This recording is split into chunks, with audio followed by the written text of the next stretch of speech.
تلفيو وحيرتو سمرك درسيو فديق دايرو وكاتا إن كان قعدي أبالي دوايك القعيل كدوع دا أركي شجد تلفيو وحيرتو شجد تلفيو وحيرتو maalin maalmaha ka mid ah aabba taajir ayaa waxa uu kaxeeyay wiilkiisa dalxiis.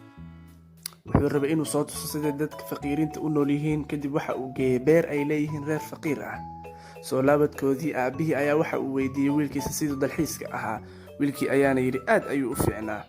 aabbihii ayaa yidhi soo ma aragtid sida ay dadka faqiiriinta u nool yihiin? wiilkii ayaa ku jawaabay haa.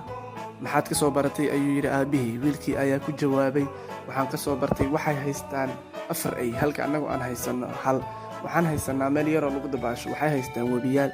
waxaanu isticmaalnaa nal. waxay isticmaalaan xidigaha. waxay beertaan cuntadooda halka annagu aan soo gadano TV ayaan isticmaalnaa halka iyagu ay asxaabtooda iyo qaraabadooda waqti la qaataan.